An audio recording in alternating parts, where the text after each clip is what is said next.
c'est un programme de formation école-entreprise, appelé également formation duale. Parce que quand on dit dual, c'est un temps à l'école et un temps dans l'entreprise.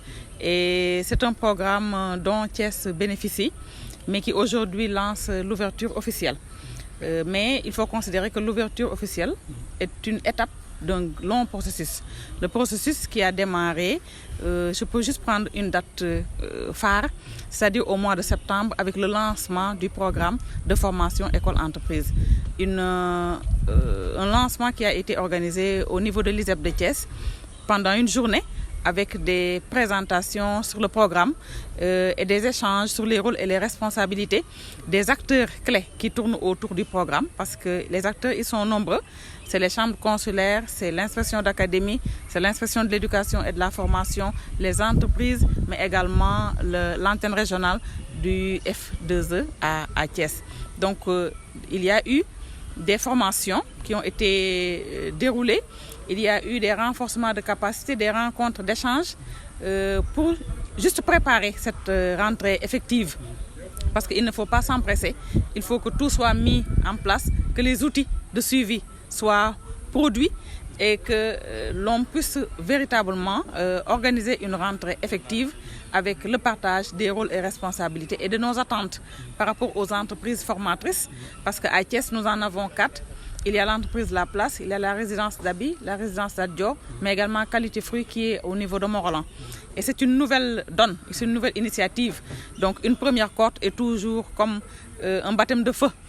Il faudrait qu'il y ait un engagement de part et d'autre, un engagement qu'on attend des apprenants, des entreprises formatrices, mais également des formateurs, tuteurs formateurs, mais aussi de la coordination du projet pour qu'il y ait une pérennisation et que le projet puisse porter ses fruits. Elle est composée de combien d'apprenants, cette première cohorte? Et comment la sélection a été faite? Alors, il y a eu des dépôts de dossiers au niveau de l'antenne régionale F2E et s'en est suivi une sélection rigoureuse.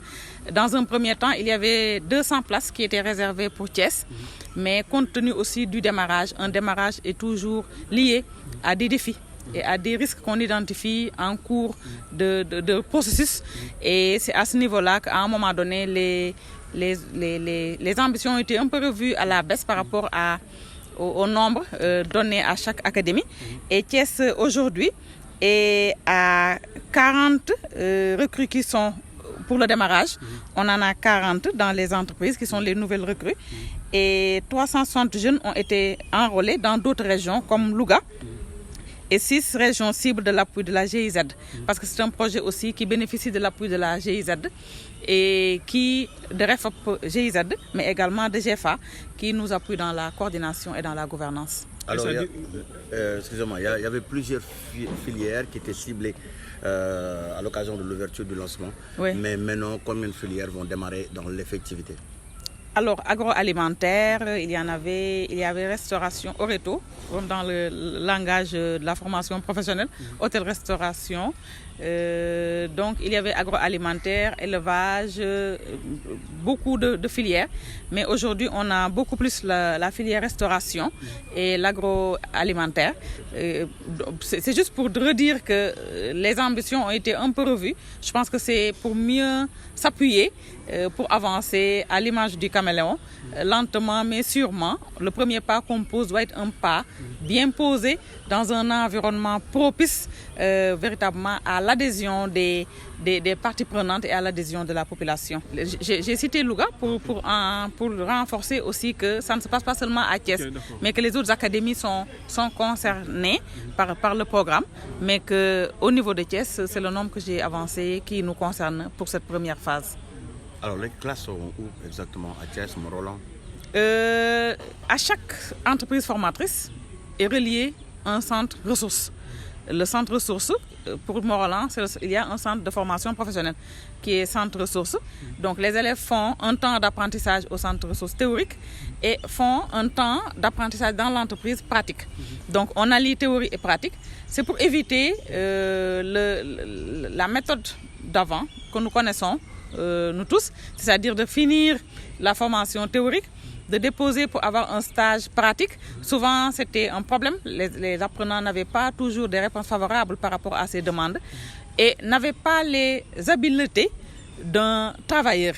Parce que quand on sort d'une classe et qu'on entre en entreprise, il y a des attitudes et des comportements qui doivent changer. Ils sortent de leur formation, renforcés théoriquement en tant qu'apprenants, mais également renforcés dans la pratique à travers le temps qu'ils passent au niveau de l'entreprise.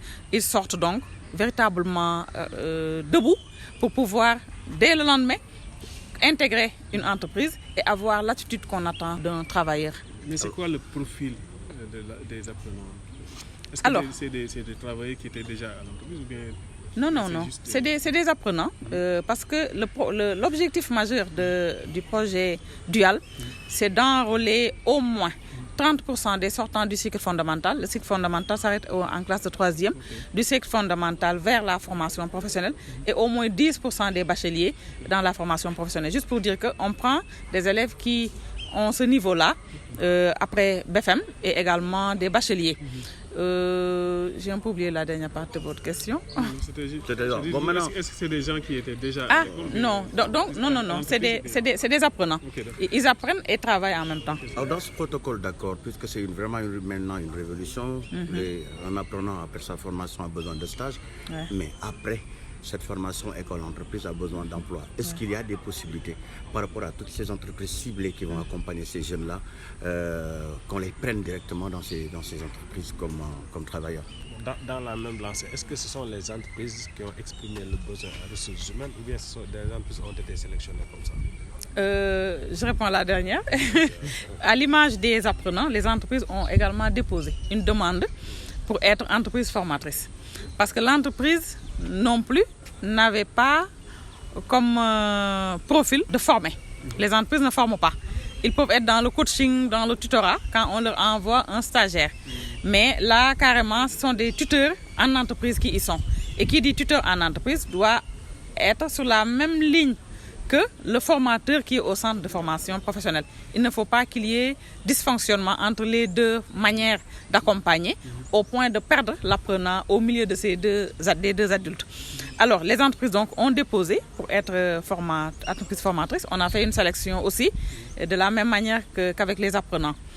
Maintenant, nous cherchons dans le programme Dual que l'on mette une croix sur...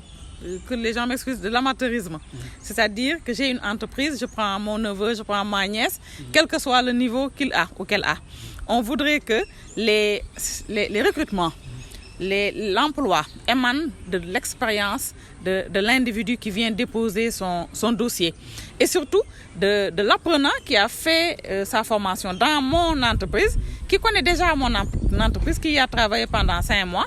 Donc si je le reprends le lendemain, je signe un contrat avec cet apprenant-là, mais je n'aurai plus à le former. Il est déjà formé pendant le programme Dual. Donc c'est juste pour développer l'employabilité, mais également pour qu'il y ait de l'efficacité et de la qualité dans le travail que nous faisons dans nos entreprises. Maintenant, le changement d'attitude et de comportement prend un peu de temps. Et nous, Sénégalais, on est beaucoup plus enclins à prendre le voisin, la voisine, ou de prendre un membre de la famille pour que l'argent ne sorte pas de la famille, les ressources ne sortent pas de la famille. Mais si on est orienté résultat, on verse vers l'efficacité. Mais 40 apprenants, dans un contexte où vraiment la demande en emploi est très élevée, est-ce que ce n'est pas trop timide?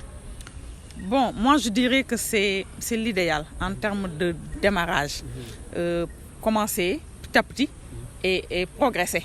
Mais quand on progresse et qu'on chute, c'est là où on fausse et qu'on n'atteint pas les objectifs. Mais petit à petit, évaluer au fur et à mesure que l'on avance. Et un peu plus tard, quand même, vous verrez, moi j'en suis certaine, que ça va s'élargir, ça va s'agrandir et ça va connaître des résultats probants. Comme l'a signalé Madame la représentante du gouverneur et de l'IA de Thiès, Madame Diop, tout à l'heure dans son discours, elle a rappelé quand même le passage des formations de tuteurs et de formateurs, le fora qui a été organisé, des séances de partage et d'information entre acteurs de la formation professionnelle et représentants des centrales syndicales et du patronat. Maintenant, on est à la phase de démarrage des cours. Aujourd'hui, c'est la cérémonie d'ouverture effective des classes à Thiès. C'est le moment quand même de joindre l'utile à l'agréable, d'inviter les parents d'élèves, les apprenants, les tuteurs en entreprise et de pouvoir quand même planifier les jours que le jeune va en entreprise et les jours que le jeune va au niveau de l'école. Parce que le programme de formation école-entreprise permet aux jeunes quand même de faire 80% en pratique et 20% de théorie. Ce qui explique que chaque semaine, minimum, le jeune va aller 4 fois au niveau de l'entreprise et une journée au niveau de l'école. Maintenant, sous la présence et sous la supervision des inspecteurs de spécialité, on va aujourd'hui même passer à la planification de ces heures de cours au niveau de l'école et des heures de travail au niveau de l'entreprise. C'est quoi le quantum horaire? Vous avez un quantum horaire? Oui, je l'ai dit tout à l'heure. Il y a un livret qu'on va tout à l'heure partager, un livret de l'apprenant qui nous permettra quand même de suivre son évolution au niveau de l'entreprise et au niveau de l'école. Chaque apprenant a son propre livret et aussi à travers la planification qu'on va faire, c'est-à-dire que c'est 80% pratique et 20% théorie. Cela quand même nous permettra de laisser le jeune le soin d'aller à l'école chaque semaine une fois minimum et 4 jours au niveau de l'entreprise. Et pour le CAP, parce qu'il est important également de signaler que nous avons 2 classes, une en horticulture et une autre classe en cuisine. Donc pour l'année, on a 360 jeunes qui sont enrôlés au niveau national. Voilà, donc pour le quantum horaire, on va partager tout à l'heure avec vous, mais le planning dépendra quand même de l'emploi du temps du centre ressources qui va quand même nous donner la disponibilité non seulement des salles, des professeurs, mais également aussi du jour que le jeune va venir dans l'entreprise. À l'arrivée, il y a une attestation. Quel diplôme? CAP, BEP? C'est le certificat d'aptitude professionnelle, le CAP, pour les 2 classes, en horticulture et en cuisine. Est-ce qu'il y avait un engouement dans le dépôt? Combien de dossiers avez-vous reçu? Bof, la demande elle est plus forte que l'offre. On a reçu beaucoup de demandeurs, mais quand même le nombre, environ on avait reçu 400 demandes sur place parce que nous on travaille en étroite collaboration avec les pôles emploi. Le pôle emploi de Thiès, de Mbour et de Tivaouane nous avait donné à travers leur base de données des apprenants et quand même on ne peut pas quand même se permettre de tout prendre dans la mesure où cette formation coûte très cher parce que non seulement le jeune bénéficie d'une allocation de 40 000 francs à la fin de chaque mois qui est donnée par le PF2E pour la première année et pour la deuxième année c'est là que l'entreprise va participer à hauteur de 50% et pour la troisième année nous on va donner 10 000 et l'entreprise va donner 30 000. Donc aussi on veut quand même une formation de qualité. Donc on est parti sur des bases très claires, le choix des jeunes, parce que le niveau minimum du jeune qui doit faire le CAP, c'est le niveau 4e. Donc on a travaillé sur ça. Et il y a aussi le CAOSP qui est ici présent, qui va quand même accompagner ces jeunes-là durant tout le processus. Merci beaucoup. Je pense que vous avez vraiment le mot qui correspond aujourd'hui à la journée d'aujourd'hui. C'est vraiment une révolution et même une rupture. Je pense que depuis longtemps, quand même, on parlait de cette inéquation de l'éducation et de la formation avec donc, l'offre d'emploi ou le marché de l'emploi. Aujourd'hui, je pense que la solution est en train d'être trouvée et je pense que c'est un honneur pour nous, la commune de Morlan, de faire partie de ce programme, en l'occurrence avec l'entreprise Qualité Fruit Sénégal, mais aussi avec le centre de formation professionnelle de Morlan. Je pense que c'est une révolution pour nous et nous pensons que ça va davantage rapprocher le centre et l'entreprise. Je pense que de tout le temps quand même, on a voulu cela, mais aujourd'hui je pense que c'est en train d'être réalisé. Vous avez aussi invité les jeunes à la discipline, base de toute réussite dans ce genre de formation. Je pense que les jeunes eux-mêmes, c'est à eux de se battre pour réussir. Parce qu'aujourd'hui, souvent, les jeunes ils disent qu'ils chôment. Voilà, moi, ce que j'ai appris le concept de chômage, ne chôme que celui qui a un diplôme qui peut travailler. Donc maintenant, si on vous offre l'occasion d'avoir un diplôme, d'avoir un métier pour travailler, je pense que nous, en tant qu'adultes, c'est à nous de faire appel aux jeunes pour leur dire qu'ils ont l'occasion d'avoir un métier pour avoir un emploi. Je pense que la situation, ou bien en tout cas le programme est en train de créer une situation où ils vont être employés. Je pense à eux maintenant de se battre et d'arrêter la violence, d'arrêter toutes ces sortes de... Je pense que c'est aux jeunes aujourd'hui de se battre pour réussir. Je pense pour cela, il faut que nous, les parents, je pense que les parents aussi participent à cela. Parce que si on dit à un jeune, tu dois aller tu dois aller au centre, il faut que le jeune aille au centre. Mais s'il ne va pas au centre, il fuit les cours, ça ne sert à rien. Je pense être assidu au cours. Ils doivent être assidus au cours, mais ils doivent aussi aller à l'entreprise. Je pense que s'ils font les deux, et tout à l'heure j'ai dit que la réussite de ce programme dépend de cette première promotion. En tant qu'élu territorial, qu'est-ce que vous êtes en train de faire sur le terrain, là-bas à Morona? Bon, je pense que l'éducation et la formation, c'est une compétence transférée. C'est pourquoi je suis là. Parce que je pense que tout ce que nous faisons pour l'éducation, nous le faisons pour les enfants de Morona. Et pour nous, la priorité numéro 1, c'est l'éducation et la formation. Si je vous dis qu'aujourd'hui, notre action a fait que presque il n'y a plus d'enfants dans la rue. Aujourd'hui, nous sommes à 0 abri provisoire à Morona. Parce que c'est un combat. Parce que pour nous, le développement ne partira que de l'éducation et de la formation. Tout ce qu'on fait, si on parle d'agriculture, de la santé, tous ces autres secteurs dépendent de l'éducation et de la formation. C'est pourquoi aujourd'hui, en tout cas au niveau de la commune de Morlan, nous mettons beaucoup d'argent. On ne peut pas faire le bilan ici, mais il y a beaucoup d'argent que nous mettons dans ça. Quand même, le budget qui est alloué pour non, je vous donne juste quelques qui. Par exemple, si les enfants de Morlan, depuis le CI, ils ont toutes les fournitures. Donc nous avons créé même une école sociale.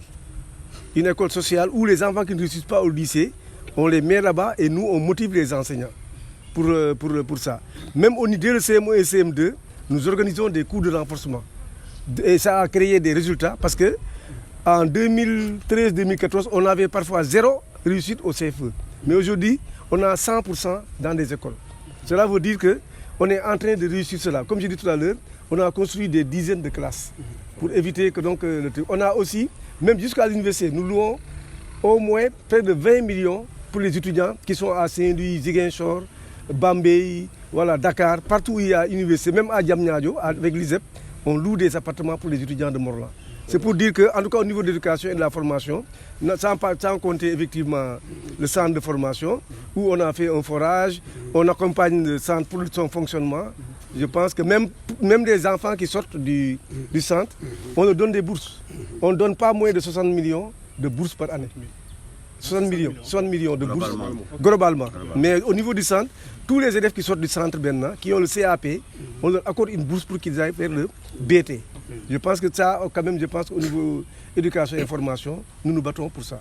Alors, pour ce projet école-entreprise, vous avez déjà une entreprise au niveau de Morona qui a enrôlé quand même quelques élèves. Et maintenant, est-ce que vous allez intervenir avec les autres entreprises qui sont là-bas pour pouvoir, par rapport aux prochaines ouvertures, enrôler d'autres apprenants dans d'autres filières? Je pense qu'il y en a. Il y a quand même des entreprises qui sont là. Il y a déjà au moins 3 entreprises agricoles qui sont là-bas. Je pense qu'ils peuvent enrôler encore d'autres jeunes. Je pense que ça. Je pense qu'on va faire appel à celui qui gère au niveau régional ce programme pour qu'ils viennent, pour qu'on aille voir ces chefs d'entreprise quand même pour pouvoir enrôler. Avec Dangote aussi, qui occupe une bonne partie de la commune de Morlan, avec les carrières. Nous sommes en train de nous battre pour créer des filières qui s'adaptent à leurs demandes. Je pense que ça, c'est avec CN, on est en train de travailler sur ça pour créer en tout cas des filières comme la plomberie, l'électricité, la mécanique, parce que c'est ça qui correspond à leurs demandes. Je pense qu'on va essayer de travailler avec ça. Je pense que je fais toujours appel au responsable régional. Nous sommes disposés à aller ensemble avec lui pour rencontrer ces entreprises, pour davantage en tout cas créer des emplois, en tout cas donner l'occasion aux enfants d'avoir des métiers pour avoir un emploi. Également, oui, bien évidemment. Je le disais tantôt ce matin, je disais que la problématique de l'emploi, de l'employabilité et de l'insertion des jeunes est une question fondamentale pour les autorités.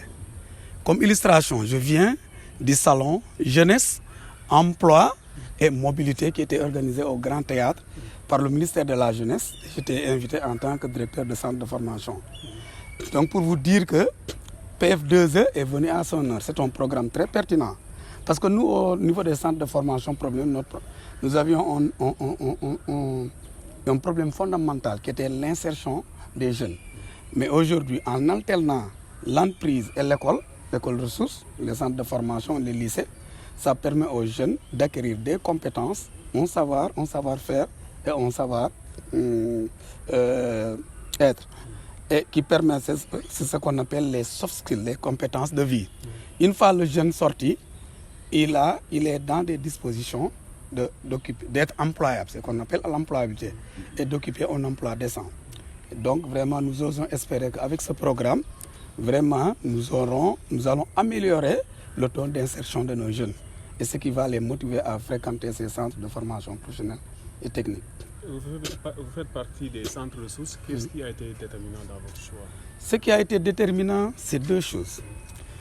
Nous avons un maire qui a bien compris que l'éducation et la formation est une compétence transférée et qui est en train de mettre beaucoup de moyens au niveau de la formation professionnelle et technique.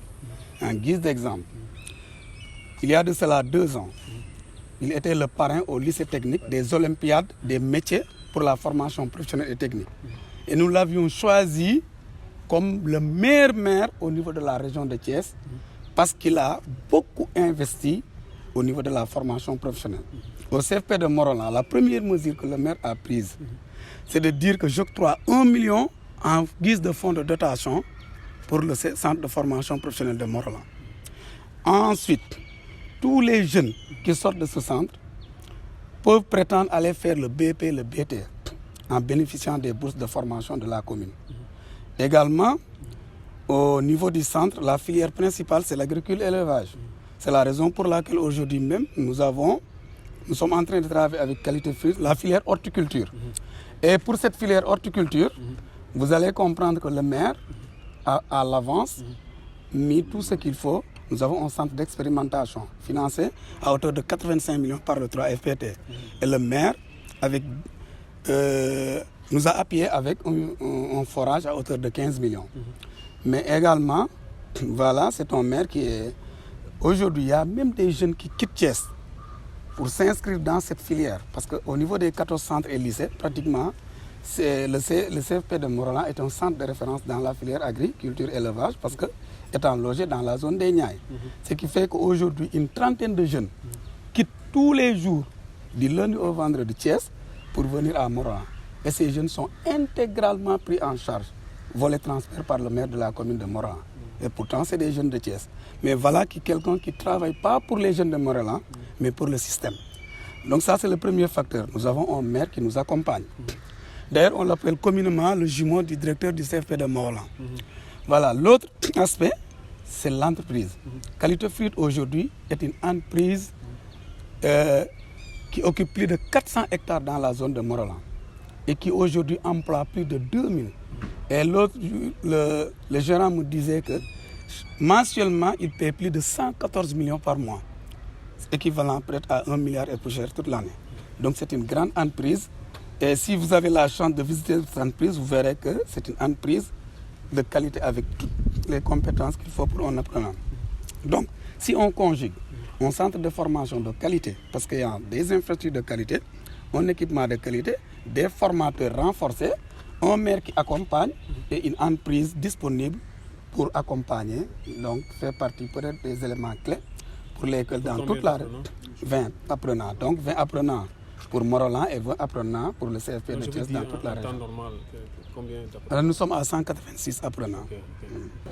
xanaa kontaan ci bu baax a baax ndax PF2M dañu kontaan ci ñoom trop parce que dañuy jàngale suñuy xale te ku ne xam na ne réew bi xale yi ñooy avenir yi donc bu ñu dellu see xalaat xale yi defal leen ay formation jàngal leen ñu am seen ay diplôme mën a yor seen bopp ëllëg loolu am ñu seen fay dañ leen di ñaanal yàlla àggale seen mébét di wax li nga xam ne moo ci ëpp solo muy ndimbal liñ si def ndax bu fekkoon ne formation bi dañ koy fay ñun parents yi daanaka ñi ci ëpp duñ ko mën ndax dafay cher ci ñun donc suñu demee ba état bi dugal si loxoom am ndimbal lum si def di am appui bu mu leen ciy jox muy dugg seen ay paas ak seen ay xëy na ay heure añ wala yooyu ñu am luñ ci appuyer tuuti duñu mën lu dul kontaan si loolu parce que ku ne xam na ni xale mooy avenir u ëllëg te ñoom bu mag ñi jàllee xale yi ñooy ñëw donc mënuñu gërëm lu dul gërëm état bi ak jàppale bi ñuy jàppale njaboot yi te ku ne xam na ni njaboot yi sonn nañ surtout yaay yi parce que yaay yi ñoo nekk si kër yi ñoo nekk si lépp bu ñu ñëwee jàppale ñu suñuy ay doom ñu am ay formation bu ñu amee formation ñu am seen diplôme d'état suñ ci jógee ñu am seen ay liggéey mënuñu lu dul kontaan ci di remercier tam directeur monsieur Sène moom tam ndax depuis inscription yi ba léegi tout le temps mi ngi nemmeeku ñi nga xam ne inscrit woon nañu ci école bi te ouverture yi ñëwagul woon à chaque fois mi ngi ñuy woo dinañ ubbi bu ñu ubbee dinaa leen woo donc moom itam ñu ngi koy remercier bu baax ci taxawaay bi ndax njaboot moom jàmm mooy mbokkam ku ko jàppale ci njabootam rek jàppale nga ko si lépp. déglu nga programme bi expliqué nañ leen ko ba mu leer seen bopp mais tey boo bëggee ñu gën ko améliorer wala ñu joyante ci lan ngay suggérer ñu gën koo ñoŋal daal. ñu gën ko ñoŋal daanaka ñoŋ na parce que xale yi bu fekkee ni su fekkee ni ñun parents yi suñu xale yi ñu ngi bëgg ñu jàng amuñu moyen ñu jël leen en charge kon kay ñoŋ na. mais bii nii. solo bi mooy dañuy dem école. demaale ci liggéeykaay bi mu ngi noonu gën a mun a miin affaire bi xanaa loolu tamit. lu war a neex la. loolu moo ñu ci gën a neex.